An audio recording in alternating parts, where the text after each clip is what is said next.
Fidèles internautes de Guérita TV Monde, c'est le moment pour nous de recevoir Charles Albandaoui dans le forum de discussion. Charles Albandaoui, bonsoir. Bonsoir Faouzia Sefou. Avec vous, dans le forum de discussion, nous allons parler des élections législatives, notamment à quelques mois de ces élections de janvier 2023. Le parti du cheval blanc cabré, notamment le Bloc républicain, vient d'enregistrer dans son écurie un nouveau cheval. Effectivement, il s'appelle Saliou Adamou. Et il faut dire qu'en politique, il est tout sauf un néophyte. Vous savez qu'une élection constitue forcément une compétition, un combat. Et pour aller au combat, pour aller à la compétition, il faut y aller avec des personnes suffisamment bien préparées pour faire ce genre de compétition. C'est le cas donc de Saliou Adamou, qui quand même est une personne aujourd'hui qui a déjà pris l'habitude d'aller à ce genre de compétition électorale et bien avant même qu'il ne participe aux élections législatives de 2015. Il faut dire qu'il est intéressé à présider beaucoup de mouvements et associations politiques, ce qui lui a permis de tisser un certain nombre de relations, de créer des réseaux de personnes sur qui aujourd'hui il peut compter pour apporter son savoir-faire, pour apporter son expertise en politique à cette formation du Bloc républicain à laquelle il a adhéré seulement samedi dernier. Charles Albandaoui, qu'est-ce que l'entrée de Saliou Adamou peut apporter au Bloc républicain? Oui, comme je vous l'ai dit, vous savez, Saliou Adamou, il a été leader de plusieurs associations, leader de plusieurs mouvements politiques.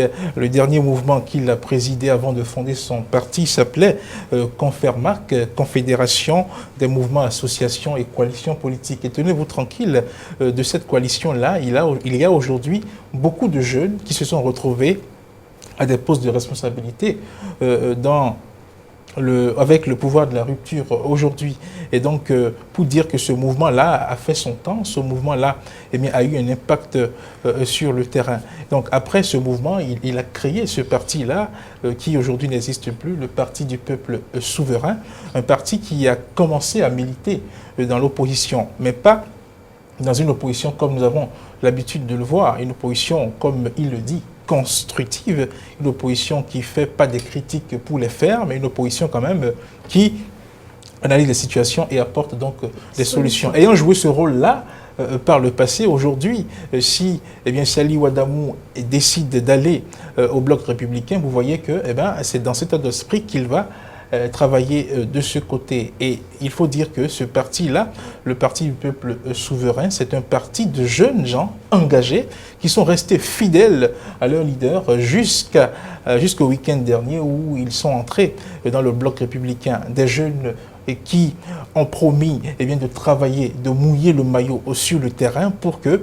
au soir du 8 janvier, l'on puisse sentir qu'effectivement, à Cotonou, notamment dans la 16e circonscription, il y a eu quelqu'un quand même qui porte le nom Saliou Adamou. Donc le Bloc républicain tire beaucoup d'avantages à aller avec le président de l'ex-parti PPS, parce qu'au-delà des réseaux qu'il a, au-delà du relationnel qu'il a, il a également des contacts avec des investisseurs du secteur privé, et qu'il vous souvienne que récemment, le chef de l'État est allé en France pour solliciter des investissements. Donc, vous voyez, si déjà une personne comme Saliou Adamou a des relations avec des investisseurs, son arrivée dans la mouvance ne peut qu'apporter quelque chose de bien, quelque chose de positif. Et donc, voilà, je pense que les leaders du Bloc républicain ont bien calculé, ont bien fait d'aller vers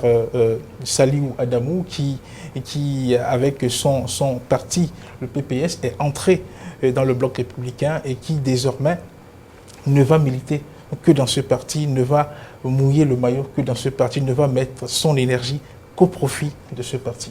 Merci à vous, Charles Albandaoui. C'est moi qui vous remercie.